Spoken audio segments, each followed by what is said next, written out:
Shout out to the FCA squad.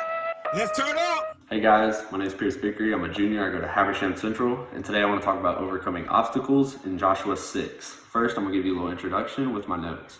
This chapter tells the story of Jericho. The people of God had to decide whether they would continue the journey to where God wanted them, or would they move forward in spite of obstacles, or would they once again retreat into safety. We each arrived at this crossroad in our spiritual walk. God does not place us on the planet without purpose. He has divine design for each of us. But as we seek to follow his direction, difficulties often confront us. Joshua teaches us how to overcome the obstacles that would keep us from following the will of God for our lives. All right, we're going to start in verses 1 here in chapter 6, verses 1 through 3.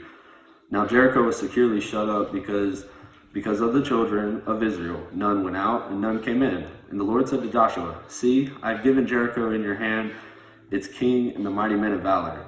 You shall march around the city, all you men of war, and you shall go around the city once. This you shall do for 6 days." Alright, I'm going to give you a little notes on verses 1 through 3 there.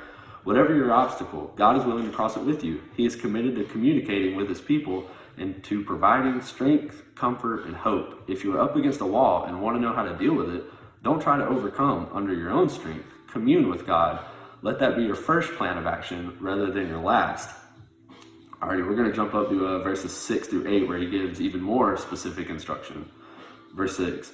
Then Joshua the son of Nun called the priests and said to them, "Take up the ark of the covenant, and let 7 priests bear 7 trumpets of ram's horns before the ark of the Lord." And he said to the people, "Proceed and march around the city, and let him who is armed advance before the ark of the Lord." So it was, when Joshua had spoken to the people, that the 7 priests bearing the 7 trumpets of ram's horns before the Lord advanced and blew the trumpets, and the ark of the covenant of the Lord followed them. Alright, I'm going to give you a little some notes for verses 6 through 8 here. Compliance is the key to the moving of God's mighty hand in our lives. Many today pride themselves on living within reason, but God called his people to live by faith. We are to walk in faith and obedience to his direction and leadership in our lives. Alrighty, we're going to go to verses 20 through 21 here, and we're going to see if they reap the benefits of following Jesus' commands. Alright, verse 20. So the people shouted when the priest blew the trumpets, and it happened when the people heard the sound of the trumpet, and the people shouted with a great shout, and with that the wall fell down flat. Then the people went up into the city, every man straight before him, and they took the city, and they utterly destroyed all that was in the city, both man and woman, young and old, ox and sheep and donkey, with the edge of their sword. Alright, I'm going to give you a little notes on verses 20 through 21 here. It was uncommon common sense to believe that God could make the impossible possible. Yet in the end, the walls fell. You see, the walls were never the problem.